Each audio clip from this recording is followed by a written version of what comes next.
Welcome to Break the Silence, Build the Future. I'm your host, Fartumo Kusow. This is episode 2. Last week, I told you about what I'd expected from this process and what it actually was and what it became. I opened this season that way on purpose because before you meet Sahra through a trial, through evidence, through a verdict, I wanted you to know that this is a mother telling you about her daughter. It's not a case number, a person. So today is her day, is her episode. Sahra was the eldest of my 5 children. She was the one who made me a mother. That week, she had just started a new job. She started on Monday and went missing Friday. It was the kind of job where you had to dress in a business casual. And she hadn't had steady work in months before that. Her situation was so chaotic. So she called me weekend before. Mom, I have to dress like business now. Can you help me get some stuff? So we went to the mall together. Dress pants, tops, and then she found boots. 2 pairs, same style, different colors, and she wanted both.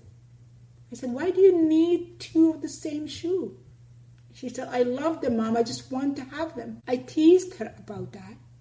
I told her a grown woman doesn't want 2 pairs of the same boot. And she just laughed and said, let me be my teenage self. That was Sahra. Playful, a little stubborn about the things she loved, and completely unbothered by being teased for it. When she left the relationship, we got her a new phone, a clean start. I registered the number under my name so she couldn't be tracked.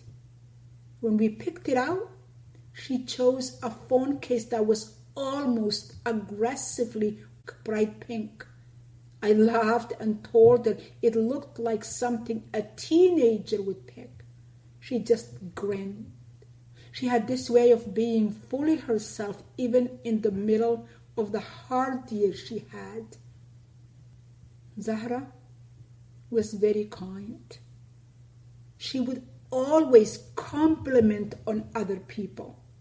And she complimented on without mentioning a physical appearance of the person. She would say, I love how your hair is braided. Or she would say, I love that necklace. It looks beautiful on you. When we went to the grocery store, she would look at the name tag of the person checking us out, and she would make sure when we left, she would use their name. Have a good day, Jennifer. Have an excellent rest of your week, Susan. That's Sahra. She would make sure she accounted for other people. So when Sahra went missing, she was staying at a battered women's shelter. This was a part of building a life apart from him. I remember she checked herself on the shelter on May the 8th, which was my birthday. From that day on, my birthday is always tinged with this hope that turned tragic. She'd called me. And I was encouraging her. She needs to go. She needs to get out of this relationship. She needs to stop this spiraling, this connection with this person. I was telling her she needs to get herself in a safe place. And then she had called me. She said, Mom, I am in a cab on my way to the shelter. And in the middle of her telling me that she had decided to go in the shelter, she realized that was my birthday. And then she said, oh, maybe I'll come home and be with you for your birthday and go tomorrow. And I said, no, please go. Because this is the best birthday gift you could ever give me. And she went. May the 8th. That was the greatest gift, because I thought now her going to a battered women's shelter is the signal of her saying, I am done. I'll be out of it. So she stayed there. And that weekend, the weekend of May 26th, that weekend, she was given a weekend pass. And she was due back on the shelter Sunday night. I'm finding all this out after the fact. I didn't know at the time. The last time I spoke to my daughter was that Friday. She'd called me 6:12. I remember it as though it was yesterday, even though it's been over 3 years now. She'd called me 6:12. She was so happy. She had worked for that week. She loved the people she worked with, and she loved being there. She felt like she was heading in a better place with her life. We talked for 12 minutes. We talked about all these dreams, her leaving the city, moving to Toronto, looking for work, or asking this company to transfer her. And then I said, all that is fantastic. I'll support you. You can be with your sister for a bit until you get a job. You don't even have to wait here to get a job. You can be there and get a job. And then she said, let us get together for dinner on Monday, and we can talk about it and finalize things. At 6:24, 12 minutes after she'd called me, she said, Mom, I'm here in front of the shelter. I'll see you Monday. And that was it. I love you, Mom. See you Monday. That was the last thing she ever said to me. The Monday we were supposed to meet, Monday we're supposed to finalize for her finally leaving the entire area and getting out. That Monday never came. It never arrived. And as we saw on the video that came in the trial that evening, a car pulls up for her outside the shelter sometime around 7:30. You could see her. There's no audio. You only see the video. You could see her get into the back seat. Later I'd learned the ride had been arranged by using his phone number and his credit card, not hers. It dropped her off at a motel a few minutes later called Best Way Motel in Huron Church, a little before 7:45. On a security footage, you could see her walking up, 2 bags on her shoulder, her holding her phone, that bright pink case visible in her hand. You could see her steps so light, so joyful, even though there's no audio. She walks up the stairs, 2nd floor, a room.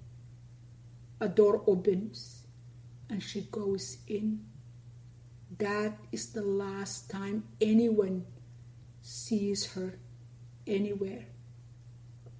I see her walk into that hotel room, even though I know as I'm sitting in that cold, uncaring courthouse that she's not going to walk out of that room. All I wanted to do was to jump through that screen and grab her back, tell her not to go in, stop going, turn around, get back into the car and go back to the shelter. She never came back out on camera again. I want to be very deliberate about where I'm stopping today. You will hear more in time about what the trial uncovered.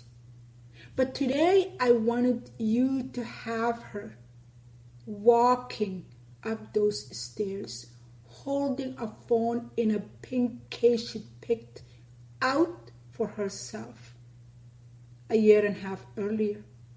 a new job, trying to build something apart from him. I wanted you to meet Sahra before this season takes you into a courtroom, before everything that follows, the witnesses, the evidence, all of it, it's in service of a daughter, a person who was loved and is missed. Next week, we step into episode 3 with a guest conversation, Sophie Khan, and strategic silence, and the thesis of this whole season, that silence is not protection, silence is permission. Then in episode 4, we go back into the trial story. If today's episode brought something up for you, if you are in an immediate danger, please call 911. If you are in Ontario, the Assaulted Women's Helpline is free, confidential, and open 24 hours a day, 7 days a week, in more than 200 languages. Please call 1-866-863-0511. For French language support, please call 1-877-336-2433.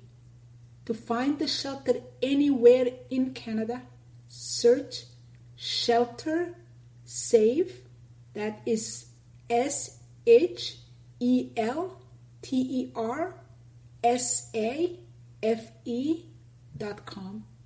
And you can always find us at ZahraBulleFoundation.ca.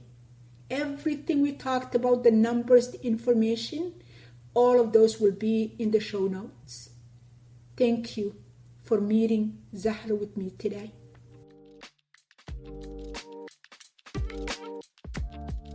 Find more information from today's episode in the show notes or at ZahraBulleFoundation.ca/podcast. Subscribe and follow the show wherever you get your podcast. Please leave a review. It goes a long way. Next week, please join us as I sit with Sophie Khan to talk about strategic silence.